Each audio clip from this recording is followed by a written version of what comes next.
Hello and good afternoon, everyone. My name is Jennifer Bell. I'm a senior bioethicist and clinician scientist at the University Health Network. I'm also a 2024 AMS Healthcare Fellow in Compassion and AI. This lecture, the Philippa Harris Lecture on Bioethical Issues in Cancer Care, is being co-sponsored by the UHN Department of Clinical and Organizational Ethics and the University of Toronto Joint Center for Bioethics.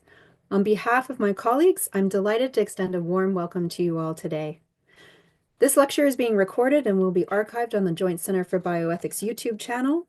If you are a UHN employee, you can also access the archived lecture and previous year's lectures through our UHN Bioethics intranet site. Today, we are celebrating the 43rd year of this engaging endowed lecture series that continues to be the highlight of our year. For over 40 years, this lecture has sparked engaged discussion within our hospital and community about ethical issues in cancer care as they relate to clinical care, research, and organizational ethics. This lectureship was established at Princess Margaret in 1981 by Bill and Pat Harris to honor their daughter, Pippa, who died from cancer at the age of 19. One of the aims of this event, in addition to memorializing a remarkable young woman, is to serve as a catalyst for open and respectful dialogue within our community about timely and important ethical issues arising in healthcare. We've been fortunate to have been given the opportunity to host accomplished speakers on a range of thought-provoking and timely topics. Today's esteemed speaker, Dr. Kenneth Goodman, will engage us on the topic of ethics in AI and cancer care. The level of interest in AI from all sectors has been astounding and has taken many societies by storm. Needless to say, the promises of AI for healthcare are high, but so are the stakes. We are looking forward to Dr. Goodman's presentation, and based on the title of his talk today, he promises to offer a healthy dose of reality. We thank Pat Harris and her family and friends for their great generosity. They have made the Philippa Harris Lecture on Bioethical Issues in Cancer Care a much-anticipated annual event. The structure of our time together will be as follows. First, we will hear from Pippa's sister, Diana's Remembrance of her sister. This will be followed by Dr. Goodman's presentation, after which we will have a facilitated discussion moderated by our UHN Department of Clinical and Organizational Ethics colleague, Dr. Jess Dutoy. Please post your questions in the chat box for the discussion. If you aren't logged into YouTube and want to send in a question anonymously, please send an email to the Joint Center for Bioethics. I'm told that the email address will be posted in the chat. We would now like to pause in remembrance of our veterans, including the many Indigenous peoples who joined the Canadian Forces. Those who returned from the First and Second World Wars and others were denied the benefits given to non-Indigenous veteran soldiers, and many who died were buried in graves unmarked or without their traditional Indigenous names. As most of you know, Senator Murray Sinclair, Manitoba's first Indigenous judge, and the chairman of the Truth and Reconciliation Commission from 2009 to 2015, died earlier this month. In the spirit of reconciliation, we remember him and the Indigenous veterans' important part in our history in order to help spur positive action. We support ongoing work to challenge the legacies of colonialism, racism, and systemic discrimination, and endeavor to work with our UHN colleagues and leaders to support efforts to advance equity, diversity, and inclusion in pursuit of optimal health and well-being for all. We will now play a video that Diana pre-recorded. Good afternoon. My name is Diana Armitage, and I am Philippa's older sister. Pippa died 45 years ago this fall. We are fortunate that we can remember her sense of humor through her drawings, which are often quirky, sometimes a bit dark. The summer she was very ill, she wrote and illustrated a few miniature books. I was rowing that summer at Hanlan's Point. One book's hero had an energetic river rat sculling upstream, balanced in an upside-down human skull with the oars protruding through the eye sockets. A bit morbid, but funny. Pippa's gift to us was the laughter we shared with her that summer. Thank you, Dr. Goodman, from my mother, my brother and sister, and me, for accepting the invitation to speak at this year's Philippa Harris Lecture. From the title of your lecture, we have a hint that you may have an interesting sense of humor too. We look forward to hearing you speak about AI, cancer care, and ethics. Thank you, Dr. Goodman. Thank you, Diana. I have to say that over the years, we've heard some really wonderful stories about Pippa, but this one really does show her marvelously morbid sense of humor and how wickedly creative she was. It now brings me great pleasure to introduce formally our speaker. Dr. Kenneth Goodman is founder and director of the University of Miami Miller School of Medicine Institute for Bioethics and Health Policy and director of the university's ethics programs. The Institute has been designated a World Health Organization Collaborating Center in Ethics and Global Health Policy, one of 14 in the world and the only one in the United States. Dr. Goodman is a professor of medicine at the University of Miami with appointments in the Department of Philosophy, School of Nursing and Health Studies, and Department of Public Health Sciences. He co-directs the program in Data Ethics and Society for the university's Institute for Data Science and Computing. He's the immediate past chair of the Ethics Committee of the American Medical Informatics Association, for which organization he co-founded the Ethical, Legal, and Social Issues Working Group. He's been elected as a fellow of the American College of Medical Informatics. He's also a fellow of the American College of Epidemiology and past chair of its Ethics Committee and of the Hastings Center. He directs the Florida Bioethics Network and chairs the UHealth University of Miami Hospital Ethics Committee and the Adult Ethics Committee for Jackson Memorial Health System.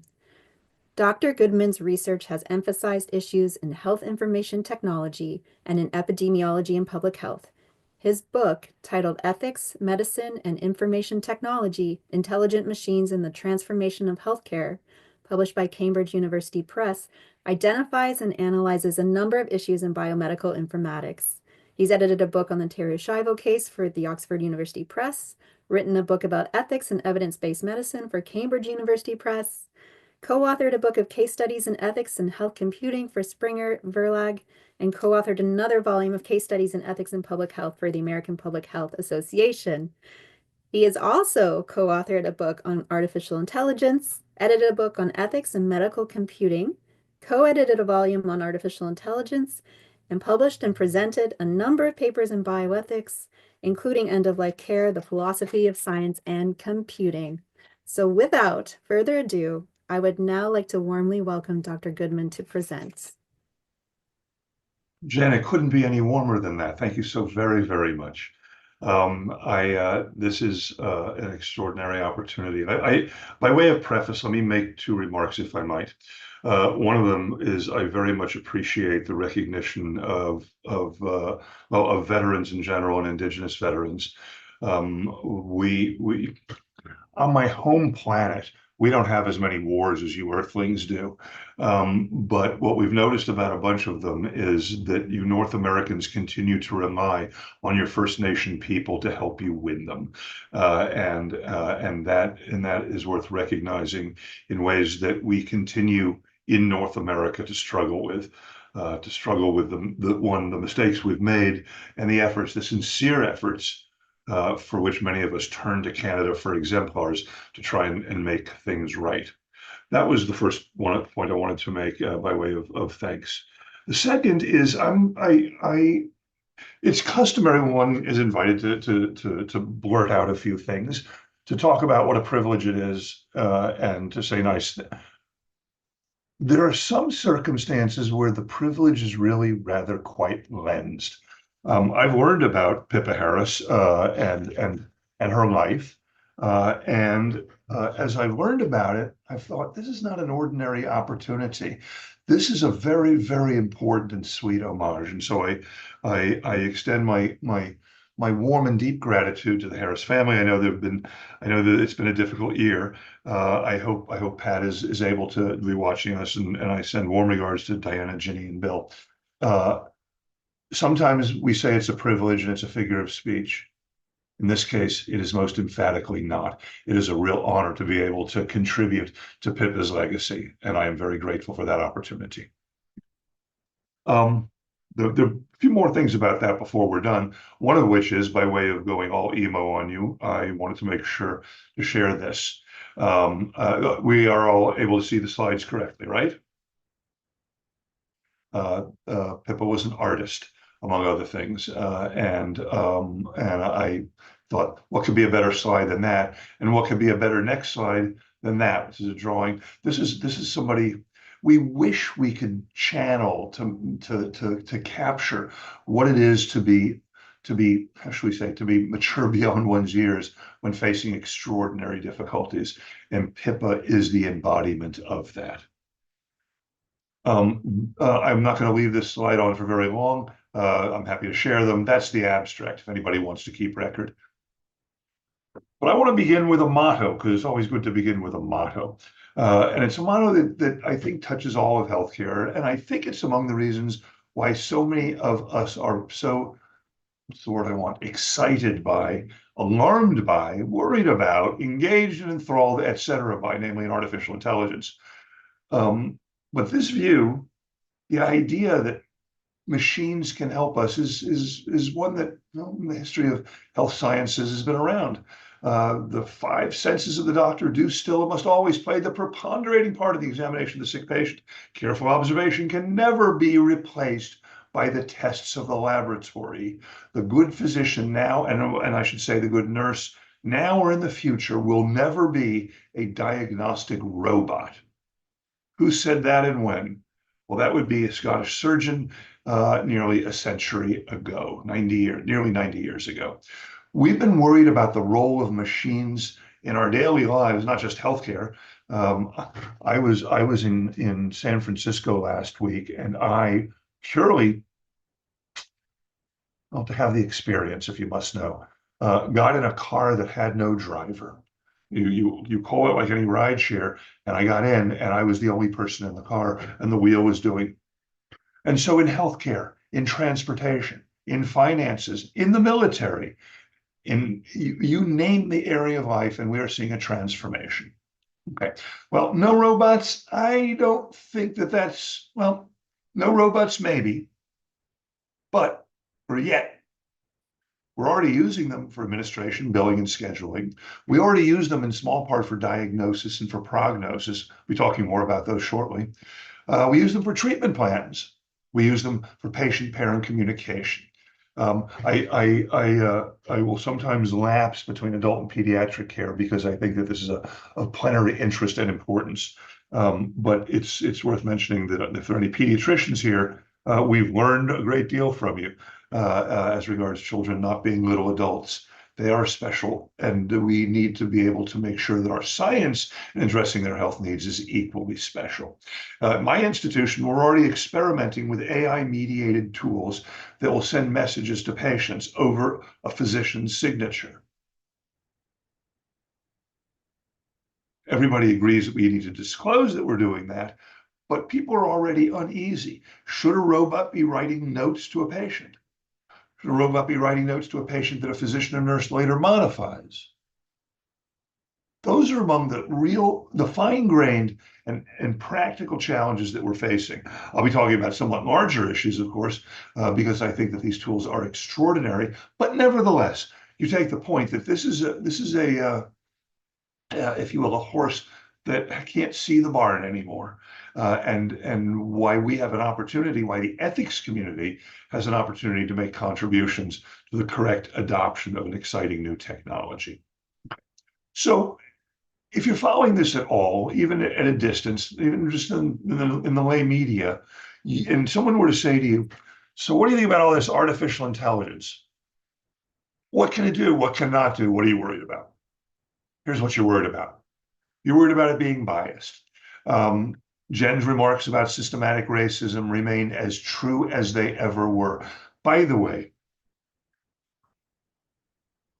I have no political views whatsoever for the purposes of this presentation, but in some jurisdictions in my country, saying that racism is a systematic problem is regarded as inappropriate, wrong-headed, and way too woke.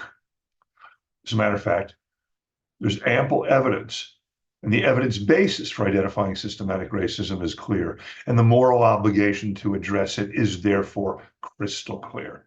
We're worried about bias, not because individual clinicians are going to be racist or sexist or homophobes or whatever.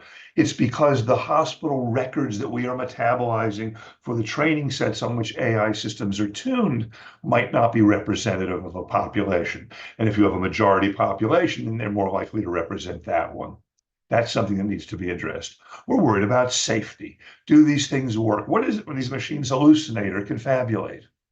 We're concerned about transparency. We are discovering that some of the most useful tools are proprietary tools. And as you know, there's sometimes a disinclination in the, how should we say, in the business community to turn all its cards face up. Explainability has been a standard. I mean, even if you're a radiologist who doesn't know a whole lot of particle physics, somebody's going to be able to explain to you how that X-ray works or that proton beam works. And that, I think, is a very interesting and exciting challenge. People suggest that we're not going to be able to explain it, but we might be able to interpret it. Technical issues that have arisen, which I think are really exciting and engaging. Fundamental challenges in ethics are at the fore. What about accountability and responsibility, which, as you know, are not synonymous? You might be accountable for something good happening. But how do we apportion this? Is it the people who built the systems, wrote the code, plugged it in, used it? And the right answer, as usual in these cases, is probably all of the above. If there are any lawyers here, I will tell you that lawyers are how shall we say, are deeply excited by what this means. What's interesting is, in part, is while we think of, at least in the United States, when we think of litigation and liability, we think of somebody used a machine and it didn't work right, so we have to sue you, of course. What smart lawyers have pointed out is there's good reason to believe that a machine will improve outcomes and you don't use it and you have a bad outcome. You might be accountable for that too. And at the end of the day, we're all interested in what's appropriate governance. We talked a little bit later about governance and standards and guidelines. Okay. I want, so all of that, if that's not rich enough and exciting enough, what I want to share with you is a concern that I have that I'm not sure how much of it is sentiment and how much of it is strategy. The problem is this: I've named it the parfait system. This is a system that has no bias, no hallucination, no confabulation. Explanations are satisfactory to everybody. It's designed by committed and responsible coders, manufactured by corporations dedicated to the common good. The system is affordable, reliable, and easy to use. It is consistently more accurate than expert human oncologists. Helping, I guess, to begin to make the point that if any of that is even approximately true, you should at least give serious consideration to using it. Moreover, these diagnostic systems, and have for a while, I should say, gotten it right more frequently than humans. The prognostic systems, about which more shortly, get it right more frequently than humans. In parentheses, though, a prognostic system is a system that, well, gives you a prognosis, including whether your patient will survive or not. More accurately than humans. The saddest and oldest question in hospitals, in our countries anyway, is summarized by old television programs where someone says, "What are my chances, doc?" And what we tell medical students and nursing students is never answer that question. Giving statistics is because people will grasp them and parse them in particular ways. But imagine you had a really, really accurate prediction that says far more reliably than any human that you're going to survive. That can guide treatment plans. What if the same system says you will not? Should that be used in end-of-life planning? These are questions that have yet to be correctly addressed, in my opinion, let alone answered. Okay. I call this the computational futility metric. When I first used the phrase, I thought I was being snarky because it was a long time ago. Someone since actually has decided it's a good phrase. In other words, we are beginning to prepare, or preparing to begin, the use of intelligent machines to guide us in end-of-life care. And that is exciting and alarming at the same time. Now, it's important to recognize that, well, people are already using them. They're already using these systems. Cancer patients and their family members are already going online. They're using patient-facing tools that are on the web. Jen, is it okay if I give a homework assignment? I assume yes is the answer. So everybody has a homework assignment. I want you to use your favorite search engine to look up the phrase cancer nomogram. Nomo for rule or law, gram for writing or line, or right. They basically will say if you put in lab values, diagnoses, and other information, will actually give you cancer survival rates. If you're not familiar with these, please become familiar with them. For those of our colleagues in medicine and nursing who are control freaks, you've lost control. Your patient's not waiting for your diagnosis and your prognosis. They're already online looking it up. Here's an example of one of them. I've hidden the academic medical institution that's responsible for this, but there are lots of them. Kidney cancer, pick your cancer, and you will see that there are quite a few prediction tools for several of them. By the way, this is from a site that actually is a referatory, that there are now so many of these cancer and nomograms out there that somebody's created a website that lists all of them, or some of them, or however many of them they can get their hands on. That horse is also well out of the barn. Is good news or not? Well, in our parfait system, remember the data and information that's scraped from the electronic health records and registries, etc., and used to train the system, therefore guides practice, which when you document what you've done, therefore eventually replaces the data and information that is used to train the systems. Future systems are therefore trained on data and information derived from practice shaped or guided by computers.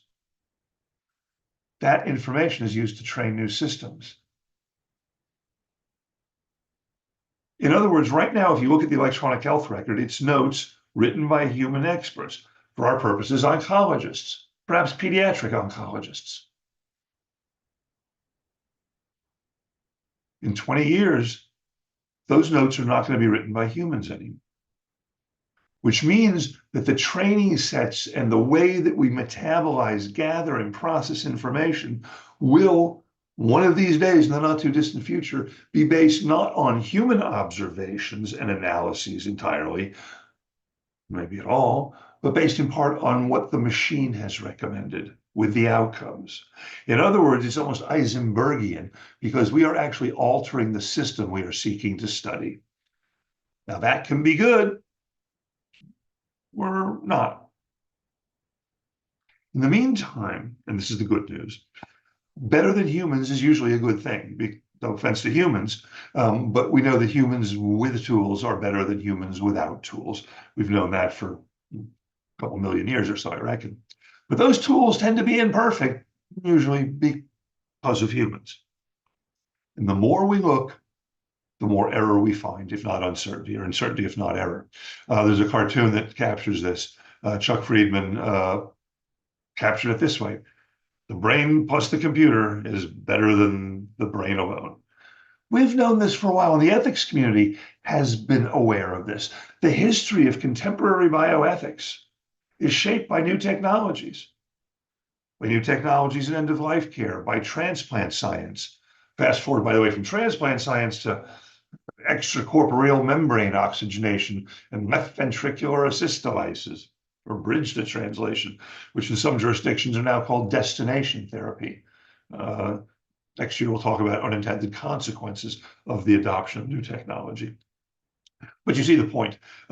We have in the ethics community been fledged, if you will, by challenges that are brought by new technologies. Most recently, genetics, or evidence-based practice, or precision medicine. And every one of those, evidence-based practice, raises exquisitely interesting ethical issues. And my view, which I hope is far more than sentiment, is we've got you covered. By the way, emo parentheses, University of Toronto and the University of Miami go back a ways, not just in terms of collegial relationships, in terms of collaboration, including on AI.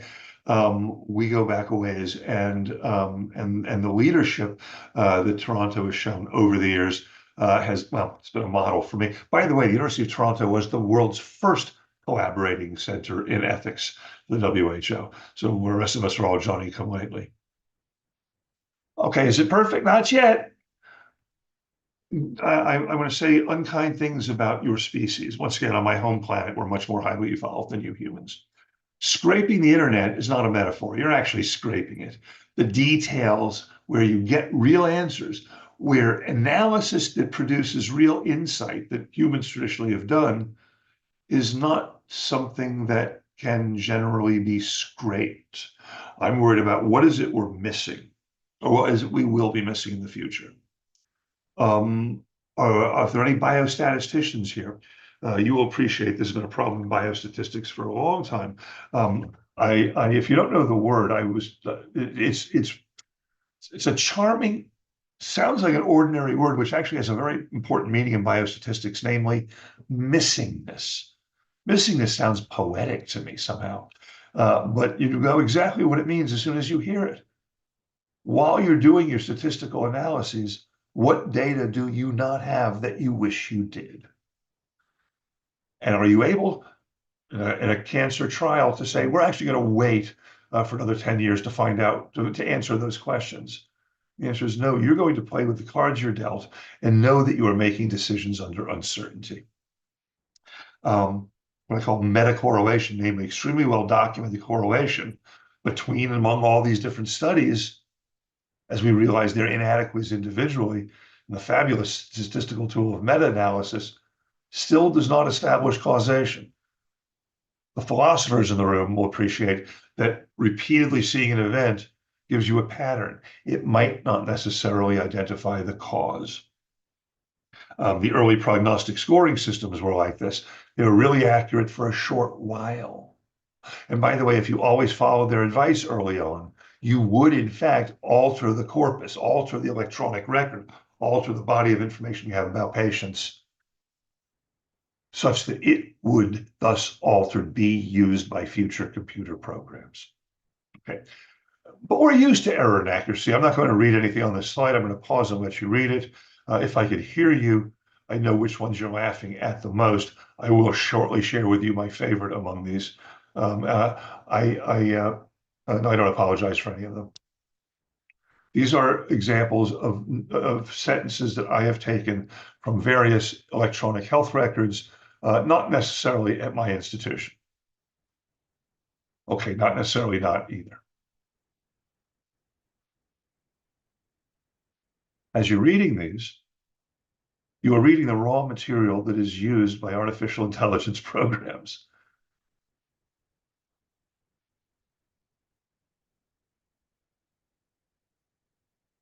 My favorite one is the fourth one. I asked that her house, Mr. H, doing prior to come to the hospital.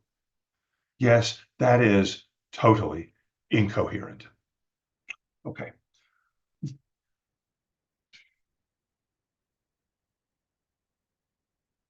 Parenthetically, and for those of you who write notes in electronic health records, there's a meta-literature on this.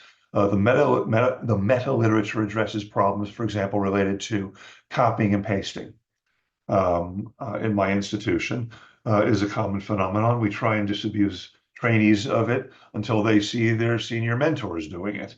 I have directly seen notes or documents or passages that were copied and pasted where an error was thereby perpetuated. That's an error, again, remember, that will be used by the AI programs that are supporting care in the future. So that's an interesting challenge. The other problem that I've noticed, it began as a joke. It has to do with the use of acronyms. I'm a philosopher, and yet I work at a hospital. I read notes and charts, and I write notes in the electronic health record.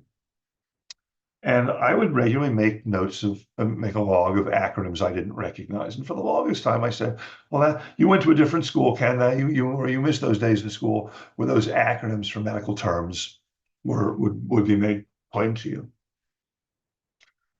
And then I thought, hang on, you've been doing this for a while and you've learned a lot of these acronyms, but there's some you actually still are looking up. And then I did an experiment. It's kind of a survey. Well, not even a survey. It was approved by no research ethics committee is the point. I asked a bunch of colleagues who practice medicine, do you know these acronyms? And they did not know them either. Well, what I found is it's very specialty driven. If you've got a neurology case, the gastroenterologists do not know the neurology acronyms. And if the point of the electronic health record is, in fact, to improve communication among colleagues in the care of patients, and we do, as we must and ought, celebrate interdisciplinary care, then anytime you use an acronym, you are risking your colleague not having any idea what you're talking about, and as a matter of professional discourtesy, sending her to the dictionary. My favorite acronym that once again, I asked a bunch of people, no one knew what it was,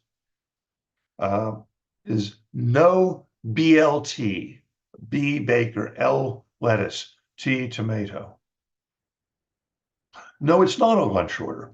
If maybe a question and answer, someone saying, all right, what is it? I might ask you to guess what specialty it is. I believe the answer is ophthalmology, and no BLT means no bending, lifting, or twisting. We see acronyms. I have a sociologic hypothesis about this. Acronyms are a relic of handwriting. There's a literature, with all due respect to all of our colleagues, our learned colleagues in the practice of medicine, but some of us are old enough to remember when people made jokes about physician handwriting. It's not funny. If you can't read handwriting, then you haven't communicated well. And if healthcare requires good communication, then you've impeded the care of your patient. So my hypothesis is the use of acronyms is a part of our secret language, and we're not going to let everybody into it. Something that's gone right in the United States, for example, I don't get to say that often, is a requirement that patients be able to read notes in the chart. And patients were advocates for this called the open notes movement. And it was defended by people who said patients will catch our mistakes. It's information about them. There is no good reason why they cannot read our notes as written. They will improve care. Don't send them to the dictionary either. Okay. There are, so I've heard it rumored in my planet, other human problems. Greed, selfishness, inattention, laziness, and cruelty. Where do you think the internet text, after it's scraped, is tagged so it can be analyzed by artificial intelligence programs? Who's doing that? Here's what's called a digital sweatshop. This one's in the Philippines, where basically people are given a bunch of websites and say, here are the phrases we want you to tag. Here are the ways in which you annotate this digital text so that our computer programs will be able to parse it correctly. These people are not paid a salary that would be acceptable in Toronto or in Miami. There are social justice issues everywhere we look. Okay. I want to be positive, and I want to be sincerely positive. One of my mentors was a guy named Randy Miller, who basically made the following argument. As we're worried about the role of humans and machines, which are already being introduced, and we are already, in many respects, ceding control. We've been doing this for a while. Miller argues that it is humans who are educated and licensed to practice medicine and nursing. Our society has not found a way to do that for a machine yet. We do not accredit machines. We test them. We evaluate them. We do all sorts of things to make sure they're fit for purpose. We don't license them. That is a uniquely and distinctively human function. That humans are better at using tools than allowing themselves to be used by tools. Forgive the snark, except when well incentivized. In other words, the task that we have of practicing nursing and medicine and social work, and for those of you who are dietitians or radiation, across our hospitals and our healthcare systems, we actually know each other and can explain to each other better than we can the function of certain machines. And the computer should no more, therefore, for the foreseeable future, replace humans or human cognitive expertise, practice, capacity, than and Randy would do this. He'd say, should no more replace us than this should, he'd say, holding up the bell of his stethoscope. Problem is, we now have electronic stethoscopes.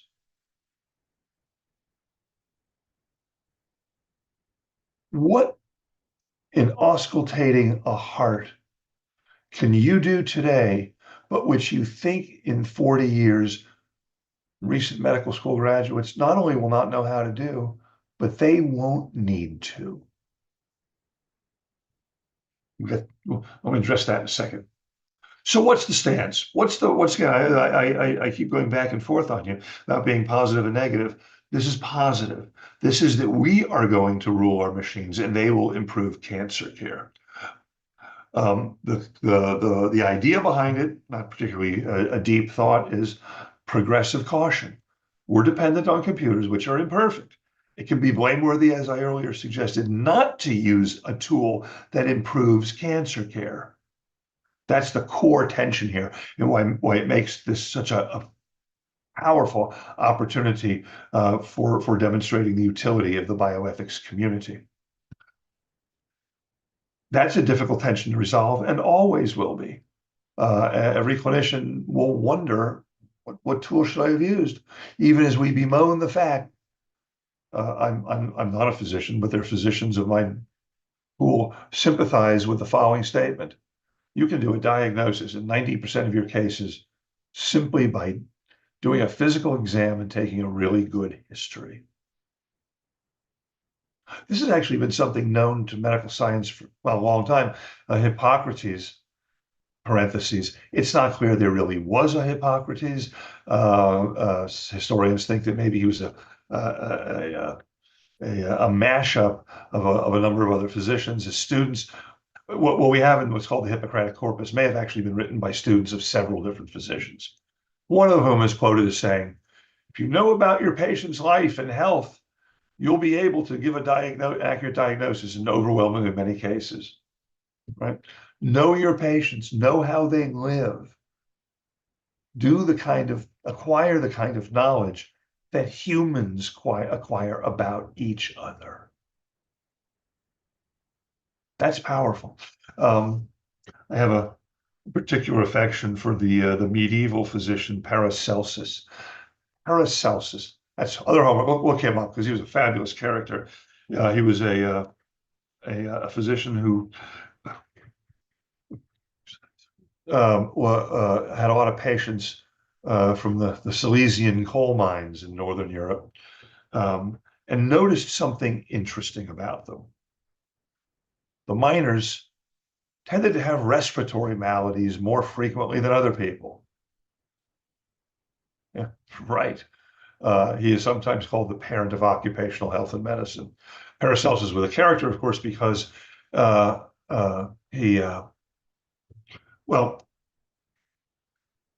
of course he had syphilis, which is neurotoxic, but his treatment for it was mercury, which is also a neurotoxin. So among Paracelsus' problems was delusions of grandeur. He gave himself the coolest name in the history of medicine and science, which I'm going to make a mash of. You can look this up too. But if I'm not mistaken, it is something like Theophrastus Bombastus Baumastus von Hohenheim. Neurotoxic, syphilitic drug addict who founds occupational medicine and says that you can make diagnosis by learning where and how your patients live and work with enough granularity to be useful to them. So the idea of professing caution is wise and compassionate progress can optimize the adoption of computer aids in healthcare. That's our thesis for today. It's a positive thesis, and I think that it has a lot to recommend it. The way we got to it is a bit circuitous. Okay, all right. Assuming no disagreements yet. See, the problem with these webinars is I don't know if you're disagreeing or not because I don't know if you're disagreeing or not. But on the positive point, since at the end of the day, let's please remember why we're here. Pippa, this is for you. We're trying to make it so the future is different than the past. The 19-year-olds don't die of cancer. Getting this right, I would argue, is a fabulous, a fascinating, and powerful moral obligation.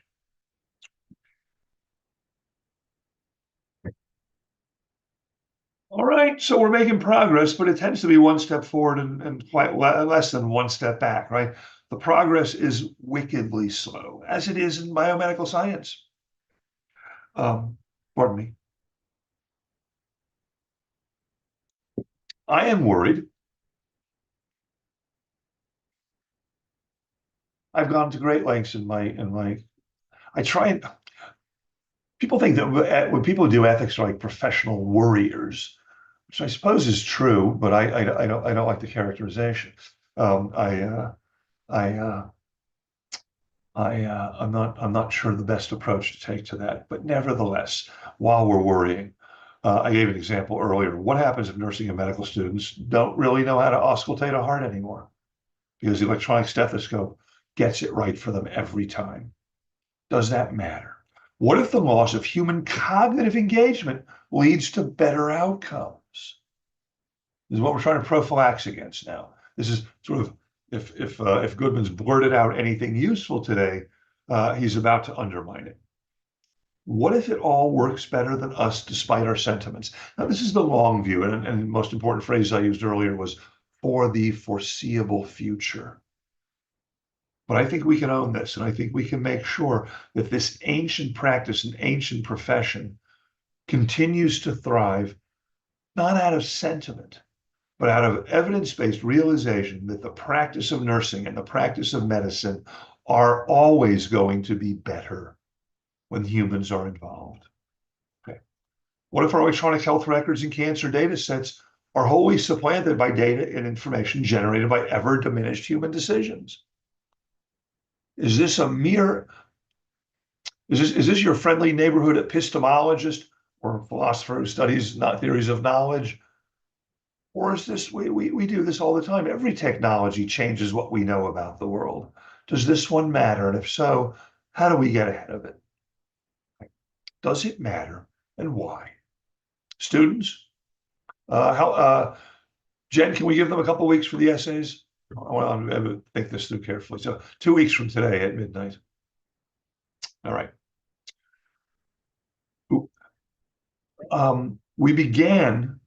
Jen began with a statement about social justice. I'm worried about whether or not, I want to say this will vary by jurisdiction. For Hume, it's a David Hume question. For whom, which populations will these fabulous tools be available? Only places like UT or UM? What about people in rural areas? What about, and this will be a greater concern in some countries than others, in the United States, we know well that if you're poor, you get inferior health care. Some of that's related to racism. Some of it's related to classism. A problem we've known about for a very long time. If AI is so good, are you going to share it?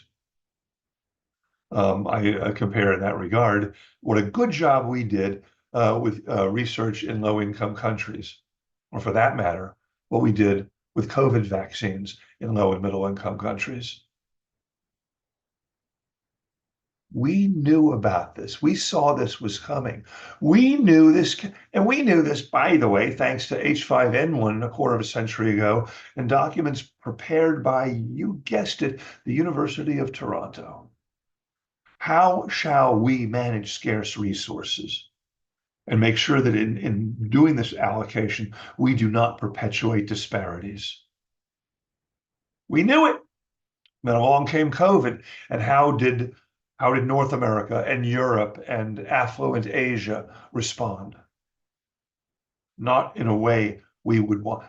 If I send a delegation from my home planet, they're going to ask y'all about this, and you're going to be looking at your shoes because you knew you could have done better on Earth, don't you? We do have a poor track record. In some jurisdictions, high quality cancer care is simply not fairly available. We're talking about a major transformation in how we communicate, how we prevent cancer, how we diagnose cancer, how we prognose cases of cancer. Are we going to make sure that everybody has equal access to that? Those nomograms are I no criticism of my colleagues, I would not do that to our dear colleagues in academic medicine, but those cancer centers that put those up are doing it out of, well, multiple choice question. They're doing it because they had, I don't know, a web designer who had nothing to do. B, they thought it'd be a useful community service. C, they thought it might drive referrals. D, none of the above. E, all of the above, etc. In other words, we've already begun to use AI in marketing. The idea, once again, this is far more of a problem in my jurisdiction. The very idea that we have healthcare systems in the same city that compete with each other for market share. What on earth are we thinking? And the answer is, oh, that's the way it works, pal. Any opposition to that is like way too woke. You see the point, and I think it's an interesting and engaging one, and it can be done in a positive way. Let's do better. The ethics here are pretty easy, right? I mean, did you need to have Ken from Miami tell you that humans have a moral obligation to share with each other better? No, you didn't need me to do that. I have a colleague, Bernie Gert, was famous for saying theories of ethics should be very simple, such that anybody should be, you can't have a theory of ethics or morality that only experts can understand. It has to be something that anybody who you would expect to behave in an appropriate way would be able to understand your fabulous moral theory. And he would then say, so therefore, if I seem to say anything profound, and I quote him, if I seem to say anything profound, you've probably misunderstood me. Okay, thank you. Okay, I promised you more positive news, and this series, this 43rd instantiation of this series is about bioethics. Once again, forgive me for going all sentimental on you, but 3 cheers to the Harris family. When we do ethics, we do not hold hands in a circle and get in touch with our feelings. I enjoy that a great deal sometimes, but it doesn't actually solve any problems. The reason why the world looks to robust clinical ethics and research ethics programs, as for example, at Princess Margaret, for the UHN across the system, because you guys have got your bolts in pretty tight on this, and people recognize, your colleagues recognize that you solve practical problems for them. That improves cancer care. And so I assert to applied ethics as any utility, this is an unprecedented opportunity. Let's get this right, not just in the usual consults about end-of-life care or reproductive medicine or sometimes privacy, but about on a far more fine-grained basis. What are our institutions' policies and practices and stances regarding the use of artificial intelligence in the hospital? Has your ethics service actually begun working on a policy for that?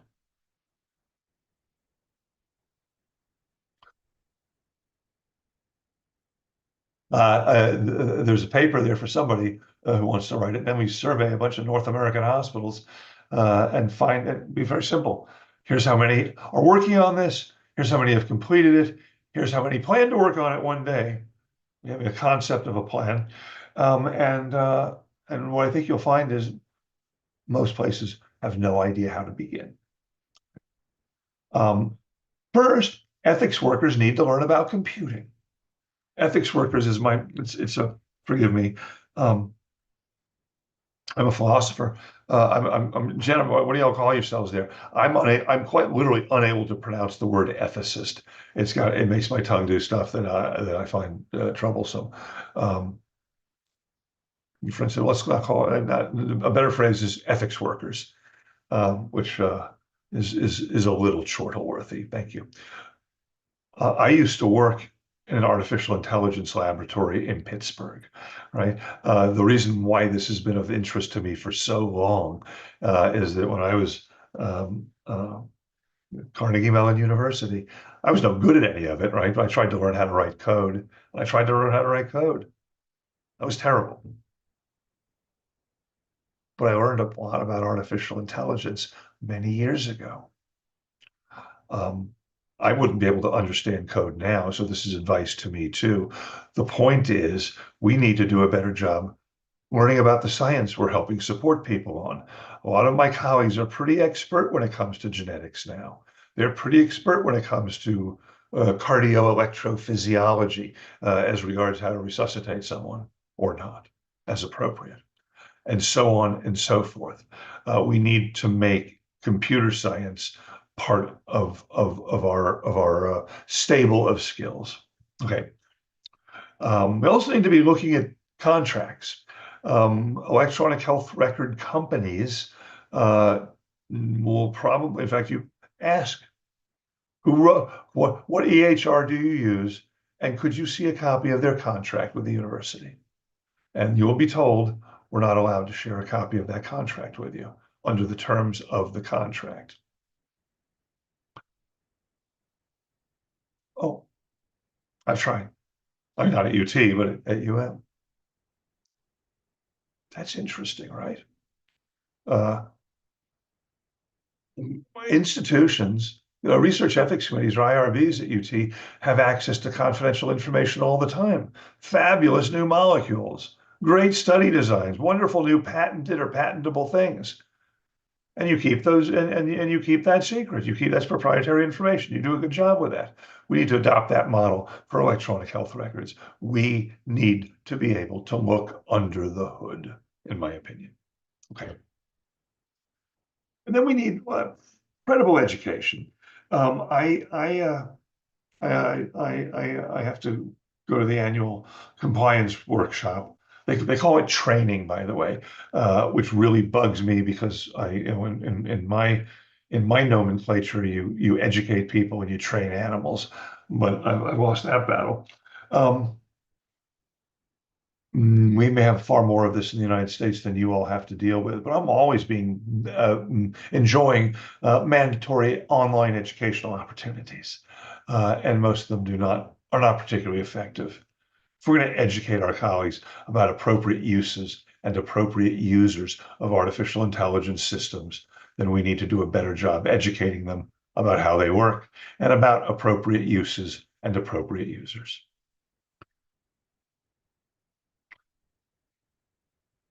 Jen said I could give you a to-do list. Actually, it's to all of our communities around the world. We need more outcomes and safety research that includes artificial intelligence, more comparative studies. You are watching the slow adoption of the technology without a dispositive, large-scale, randomized, double-blind, placebo-controlled trial. We're just adopting the technology because our tests suggest that it's useful. Let's make sure we keep testing our tests. 2, let's monitor the available guidelines. 3, manage intellectual property issues. Don't let that be an impediment to transparency. Manage privacy issues. There's a lot to be said about privacy here, but I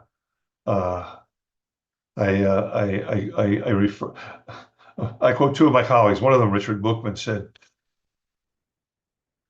"Healthy patients want more privacy. patients want more science.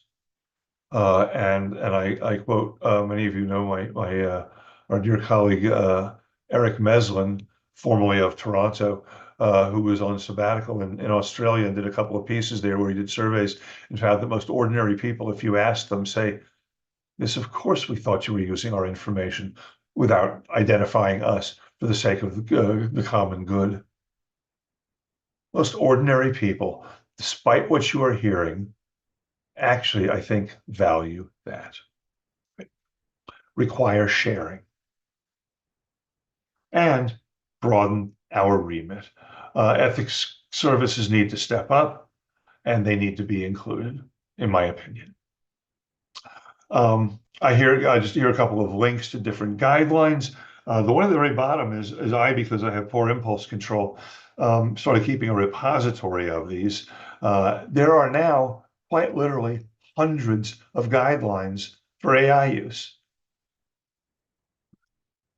I snarkily gave a talk titled, well, now we need guidelines for guidelines. Who wrote the guidelines for the guidelines? And so it is not impossible. You will see somebody seriously say, we need guidelines for the guidelines for the guidelines. And that obviously is not going to work very well. But I include just a few there for your example. The WHO is one that we've worked on a lot, and the link at the bottom gives a number of them. Here I share with you standards organizations. Standards are good. Identifying good app standards and following them or adhering to them or hewing to them is, I think, really important. There are in health information technology a number of high quality, good standards that are being challenged the same way we all are. That's important to me, and I wanted to share it with you. I want to draw to a close by once again by going all emo on you. I learned about Pippa a lot. I'm reliably informed. She won a school essay competition on a story based on a duck, a merganser duck. I am told an article that appeared in Owl made the story of Mike Merganser known across the country. That's an AI image of a merganser duck. It's one of the crowned ones. There are different subspecies, you understand. But I thought, oh, how can we pass this up? We're talking about AI in healthcare for Pippa. She wrote about merganser ducks. And I found an AI picture of one. It has been a privilege. And I want to thank you all so very, very much for sharing this opportunity and for this opportunity to honor Pippa and the whole Harris family. Thank you all so very much.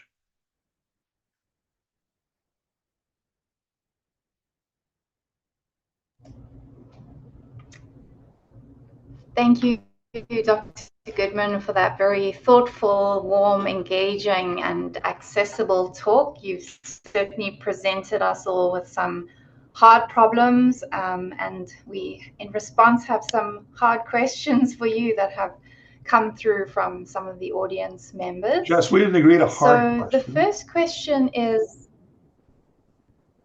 beg pardon? I'm so sorry. Sorry? I was saying, but we didn't agree that the questions would be hard. You promised they'd all be easy questions. Sorry. I'm sorry, I have to do. Go for it. So the first question is, could you comment on the impact of data literacy, which you have said some things about, on the potential for AI misuse, especially in aging populations who may or may not be aware that they have health records that are being used to train AI tools? And could this lead to problematic AI training? Great question. And the answer is yes, comma. One of the things that I think by which I mean bioethics community, can contribute here is to identify what's the difference between pediatrics and geriatrics. What's the difference between oncology and hepatology? In other words, what we're accustomed to being concerned about and trying to promote health literacy. But now we have a new technology that requires more than ever, one could argue, that ordinary patients improve their digital literacy, or if it's elders, they and their family members. Our populations are aging. We are caregivers for our parents now. Some people are caregivers for their parents and their children at the same time. This is an interesting phenomenon, and we have not often met this in the evolution of our species. The question presumes that we've solved the problem of how our duties to valid consent get embedded in the process. How much does anybody as a patient want to know about what machine tools are you using in my care? I think most people want to know that. Do they need to ask? In other words, there will be institutions that will say, oh, we're not hiding anything, but no one asked. I say, that's probably not the right stance. One is you should, a lot of what we do in healthcare is rather occult. In the context of elders, as we start thinking about medical homes that have sensors everywhere, for the sake of the elder, they have these devices now, as you know, that measure gait. So if someone lives alone, which we, as appropriate, we want to support independent living, right? But imagine a home where there are sensors everywhere to detect whether someone is not in a chair, not in bed, and hasn't moved in an hour. Would that be a useful tool? But that means you're a very fine-grained level of surveillance. And do they understand the computer that's doing that? Do they understand, just as you asked, Jess, how much of this do we need to ensure they're familiar with in order for them, one, not to have their privacy violated, and two, not to lose the benefits that might accrue to a robust, well-governed, transparent artificial intelligence tool? And so the answer is yes, highly important. We can disagree about whether we're going to rise to the occasion, but digital health literacy is sort of the new thing, or will be one of these days. It's a future new thing. And we need more literature on it. We want to know what people are willing to learn, how much they're able to learn, how much, this is a technical problem, and I'm not sure the answer, how much about backpropagation algorithms or Monte Carlo simulations do you actually need to learn in order to be able to determine whether your medic is doing a good job in using her tools or not? And we don't have answers to those questions yet. So it's an excellent question, and I would like to pin this as a topic that requires additional scrutiny, additional research, additional thought. Thank you. Okay. On to a slightly different topic, but you've certainly touched on this in some ways in your talk. So you and this person's obviously familiar with other work of yours. So you have written about the differing aims of those motivated by the public good, such as Salk's refusal to patent the polio vaccine or Frederick Banting's refusal to profit from the discovery of insulin, as well as those engaged in for-profit ventures. So we now live in an era of increased public-private partnerships. And do you have any thoughts about additional safeguards needed to ensure that AI or machine learning is still serving patients and the public rather than for-profit parties? It's a big question. No, I was looking over my shoulder to see whether I've moved recently, and that means I can't find anything, but nor can I find an empty container of pablum. Pablum. Everybody's familiar with it, right? You all know the story of pablum? It was a nutritional supplement developed by, UT physicians. And it became the standard for kids with various digestive disorders, nutritional deficiencies, and so forth. They could have made a lot of money, but they didn't. Well, I want that hang out there for an awkward while. Well, we learn. I mourn the fact that we are all now surrendering to business plans. I get it. appropriately regulated free enterprise can be a wonderful thing. But if we're in the health professions, the model that we look to for generations happens to be in Ontario. And I don't, so I don't have my problem thing.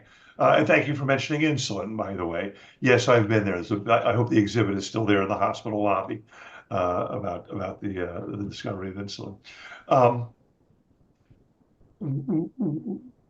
The phrase appropriate uses and appropriate users bakes in a great deal.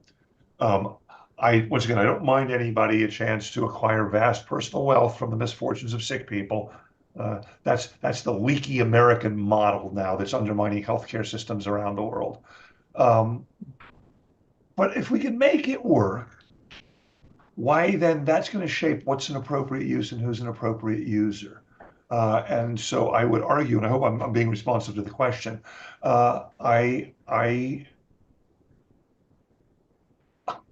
I believe that healthcare is different than automobiles or breakfast cereals or shoes, right? It's not a mere commodity.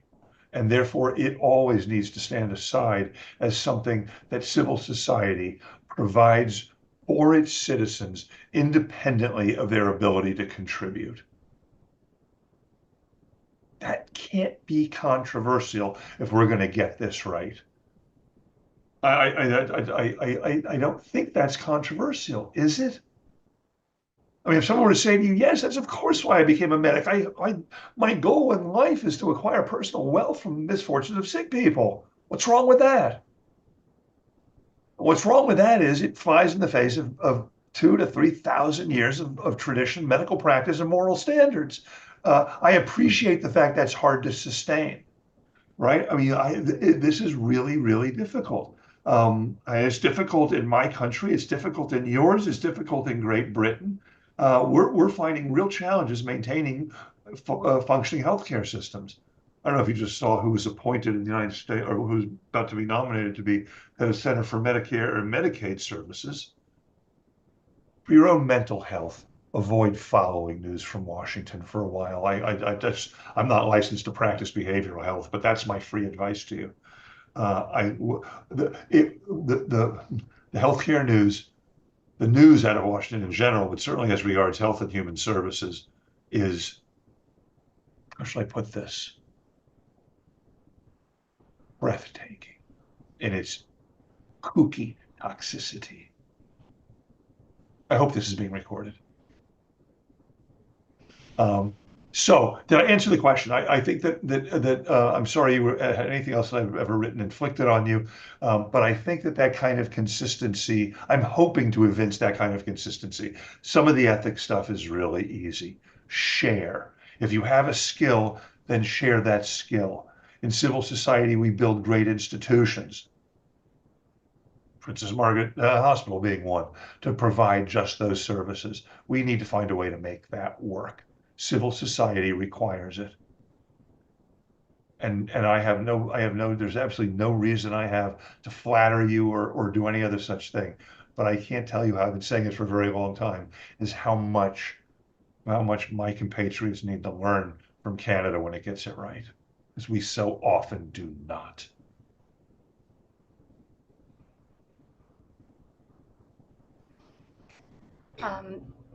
Just as a follow-up to something that you said, Dr. Goodman, you'll be pleased to know that Frederick Banting exhibition is still up, and it is a wonderful exhibition. Moving on to the topic of social justice and AI, there are several frameworks for mitigating bias in AI in healthcare. It has also been acknowledged that our current world is unjust, and so our systems and data reflect this social injustice. But sometimes we do not know what we do not know. So do you have any recommendations for how we can best manage bias in AI, knowing these foundational limitations that exist in our world? And is this a call to larger social action? Before your last phrase, I was going to say yes. We have a problem, we have a challenge, and what we've learned in biomedical science is the right way to meet that challenge is more science. So for instance, there's great interest that I'm trying to keep up on in what are called synthetic data sets. Data sets that are based on real people. So they're veridical, they're truthful, they are representative, but they're synthetic data sets that are crafted in a way as intentionally to eliminate bias. They will integrate sets that capture all patient populations. As I said earlier, when someone says that our systems are biased or racist, it's not that everybody in the system is a racist. These are legacy issues. To this day, even if there were no racists at all in our countries, well, since we haven't done as optimal a job, certainly in my country, sharing as we ought to have, you've already got an uneven playing field. That uneven playing field becomes the data set that runs our systems, means that we're going to have a biased program that wasn't introduced intentionally by someone saying, I want to make sure we build racist AI systems. No one seriously will suggest that. So one is more science about synthetic data. Two, it's been wisely suggested that we actually have accreditation or certification laboratories where that would be one of the indices of accreditation. When we challenge your algorithms, are they giving us unbiased answers? Unbiased when they need to be. Remember, this needs to be modified or titrated to your patient population. You look at the demographics of Detroit, look at the demographics of Ontario, of Ottawa, Michigan, and Ontario. Detroit's a better example because of a very large African American population, more, I think, than Ottawa.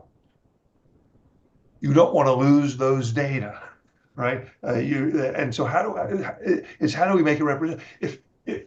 Look, if they were to use a data set from Toronto in Nairobi, you could argue it would be biased in the opposite direction, right? So that's an empirical problem, and we need to do a far better job. Our legacy of racism, our legacies of discrimination, our legacy of bias has polluted our resources, and so we need some real environmental cleanup on them.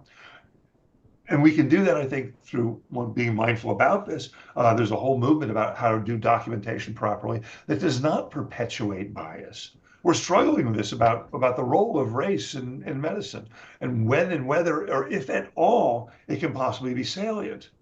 At a minimum, of course, in some jurisdictions, it's very salient, because if you don't know race, you're missing an important social determinant of health. And we have become mindful of the importance of learning more about social determinants and how they can be reflected in the electronic health record to be used by AI systems. So accreditation laboratories, more empirical science that compares synthetic data sets to actual data sets in particular patient populations. I would love to see this in oncology. Right? Here's a synthetic data set with this particular intervention or whatever, as we're running simulations. Evaluate your system, simulate it before you use it on people, evaluate in the context it will be used. We've known this in informatics for a very long time. And so that's the beginning of the answer to your question. The last bit of it was, is there a social justice obligation? And should we be advocates? And the answer is without question, yes. We need to hold people accountable. Being a breathless tech bro,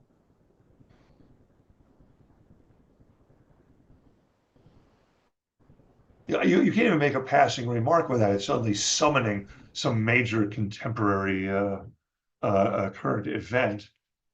But by that being as it may, they can be excited all they want. We need to ensure that they're doing their jobs. And that's a matter of advocacy, a matter of legislation, a matter of professional standards. We get you, bro. Thank you for all your really cool software and your rocket ships and everything. But when it comes to healthcare, here are our standards for everything from efficacy to transparency. And so I think the answer is yes, and emphatically yes, but in more than one cylinder than was mentioned. Yes, in terms of advocacy for social justice, but before that, even advocacy in support of high quality evidence-based research. Sorry, I think my internet dropped briefly, so I hope I didn't miss too much. But you may have given us a partial answer to this next question in what you have just said. But there's a question about trust, and Stephen Covey is often quoted as saying that communities evolve at the speed of trust. Yet we all know that trust is built slowly and lost quickly. What can healthcare organizations like ours do to enhance our trustworthiness beyond perhaps what you've just said in response to the previous question?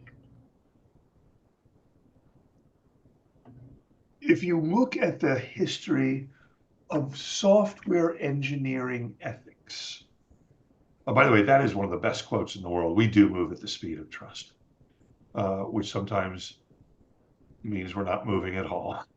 When we're not trusting. In software engineering, in computer ethics, long before we're talking literally more than 3 decades ago, the role of trust was identified by computer programs as a core issue. If I buy your software, can I trust it to work? Because software is different than cornflakes and cars, right? I may not know how to repair a car, but I can say a little bit about the functionings of an internal combustion engine. And if I can't even do that, it was from a dealership down the street. When my car breaks, I'll take it back and they'll fix it, right? Somebody in the family knows. We know how machines work more or less until now. And now was 40 years ago when people realized that we were building systems that people are relying on without having the faintest idea how they work. And that is not a recipe for enhanced trust.